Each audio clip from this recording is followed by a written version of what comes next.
Hello students, welcome to the Agnij online classes. और आज की क्लास में हम आगे बढ़ाएंगे क्लास 12th मैक्रो इकोनॉमिक्स का chapter aggregate demand and related concepts.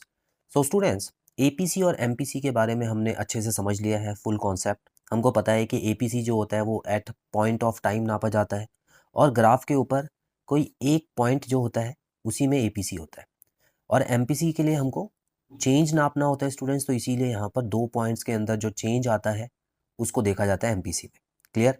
तो आइए इसका जल्दी से एक छोटा सा डिफरेंस कर लेते हैं ताकि आप एग्जाम में लिख पाएँ अगर क्वेश्चन आ गया तो स्टूडेंट्स अगर कंपैरिजन करें मीनिंग के हिसाब से, देखिए यहाँ पर हम कर रहे हैं मीनिंग के हिसाब से, तो मतलब में तो सीधे से डेफिनेशन लिखनी है आपको कि ये तो सी अपॉन वाई होता है। अब इसकी डेफिनेशन भी इसमें से निकलती है, इसके फॉर्मूले में से, और इसकी डेफिनेशन भी इसके फॉर्मूले से निकलती है। ठीक है? It is the ratio of consumption to the corresponding level of income at a point of time. ये ज़रूर लिख देना, क्योंकि एक पॉइंट ऑफ टाइम पे ही तो नाप सकते हैं ना एपीसी।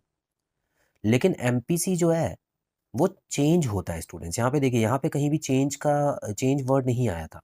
यहाँ पे अलग अलग लेवल पे आप अलग अलग एपीसी निकाल सकते हैं, लेकिन एमपीसी निकालने के लिए आपको दोनों के अंदर चेंज जो आया है वो देखना होगा। और ये पॉइंट ऑफ टाइम पे नहीं कर सकते आप, क्योंकि इसके लिए चेंज देखने के लिए आपको पीरियड ऑफ टाइम की ज़रूरत पड़ती है, एक लंबा समय लगता है। ठीक है? तो एमपीसी और एपीसी की डेफिनेशन जो है वो उसके फॉर्मूले से ही निकली है स्टूडेंट्स। दूसरा पॉइंट लिखा है वैल्यू मोर देन वन। तो इनमें से किसकी वैल्यू एक से ज़्यादा हो सकती है? चलिए स्टूडेंट्स, जो शॉर्टकट तरीका मैंने आपको बताया था एक बार उससे पढ़ते हैं।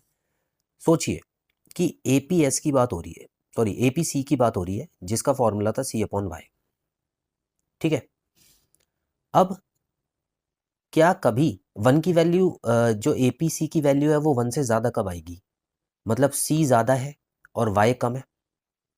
तो अगर वो टेबल याद करें स्टूडेंट्स, जिसमें y और c हमको दोनों दिया हुआ था, पहले 0 था, उसके बाद 100, 200, 300 इस तरह से बढ़ रही थी। और c की बात करें तो यहाँ पे पहले 40 था, उसके बाद 120 हुआ था, फिर 200 हुआ, फिर 280 हो गया, है ना? यही था। क्या इसमें कोई भी ऐसा कॉम्बिनेशन है जिसमें न्यूमरेटर ज़्यादा हो और डिनोमिनेटर कम हो? बिल्कुल है। देखिए पहला ऑप्शन मत देखिएगा, क्योंकि इसमें तो डिनोमिनेटर 0 हो गया, तो इसकी तो नॉट डिफाइंड वैल्यू आ जाएगी। ठीक है? लेकिन ये वाला देखिए, दूसरा वाला, इसमें क्या हो गया 120 अपॉन 100, है ना? तो इसका मतलब इनकम कम होने पर भी खर्चा ज़्यादा हो सकता है, ये हमने पढ़ा था। ठीक है? ज़रूरत का खर्चा है, कम इनकम पे भी करना पड़ेगा। तो इस वजह से एपीसी की वैल्यू तो देखिए एक से ज़्यादा आ गई ना। एक से ज़्यादा क्यों? क्योंकि ये 1.2 हो गया। एमपीसी की वैल्यू कभी एक से ज़्यादा आ सकती है। चलिए इसका भी हम डिटेल में करते हैं। देखिए delta C upon delta Y, तो ये फ्रैक्शन में क्या न्यूमरेटर कभी बड़ा हो सकता है? स्टूडेंट्स, न्यूमरेटर बड़ा होने का मतलब है कि कंजम्पशन में ज़्यादा बदलाव आया और इनकम में कम बदलाव आया। मतलब इनकम तो बढ़ी 100 रुपये से और खर्चा बढ़ा दिया 200 रुपये से या 150 रुपये से, जो कि पॉसिबल नहीं है स्टूडेंट्स। याद कीजिए, एमपीसी की क्लास में मैंने अच्छे से आपको बताया था कि यहीं से सारे आंसर निकलते हैं। ये जो है ना, ये बेस है पूरे चैप्टर का। ठीक है? तो यही जो है ये आपको समझ लेना है। तो स्टूडेंट्स याद रखिएगा, APC can be more than one as long as consumption is greater than income. तो जब भी कंजम्पशन इनकम से ज़्यादा होगा तब एपीसी जो होगा वो वन से ज़्यादा होगा। लेकिन MPC can not be more than one as change in consumption can not be more than change in income. I hope ये पॉइंट क्लियर है स्टूडेंट्स। ठीक है? आप और भी पॉइंट्स बना सकते हैं इससे रिलेटेड। आप नेगेटिव का पॉइंट भी बना सकते हैं, वैल्यू इज नेगेटिव, तो इन दोनों में किस किस की वैल्यू नेगेटिव हो सकती है? याद रखिएगा स्टूडेंट्स, नेगेटिव में तो दोनों में से कोई नहीं जाएगा, तो वो डिफरेंस तो नहीं हुआ। लेकिन फिर भी आप अगर पॉइंट्स नहीं मिल रहे हैं तो एक दो पॉइंट्स आप अपनी तरफ से लिख सकते हैं। चलिए आगे बढ़ेंगे। Response to change in income, income बदलने से क्या असर पड़ता है? तो यहाँ पर सबसे पहले आप देख सकते हैं व्हेन वाई इंक्रीजेज, जब जब इनकम बढ़ेगी स्टूडेंट्स, एपीसी जो होगा वो गिरने लग जाएगा। एपीसी गिरता ही नहीं, गिरता हमेशा। ठीक है? अब देखिए एपीसी जब जब भी आप इसको डिवाइड करेंगे तो आप देखेंगे, हमने एपीसी एपीएस के टेबल में हमने पढ़ा था कि वो हमेशा नीचे की तरफ गिरता है एपीसी। ठीक है? और एमपीसी भी स्टूडेंट्स नीचे की तरफ गिरता है, याद रखिएगा। ये भी मैंने आपको पहले बता दिया था। एमपीसी मतलब लोगों की जैसे जैसे ज़रूरतें पूरी होती जाती है उसके बाद उनका जो खर्चा है वो बढ़ता नहीं है। इनकम भी बढ़ती रहती है लेकिन खर्चा वो कम ही बढ़ाते हैं। तो इस वजह से एमपीसी गिर गया ना, ठीक है। और एपीसी भी गिरता है, ये तो हमने डायग्राम में ही पढ़ा था।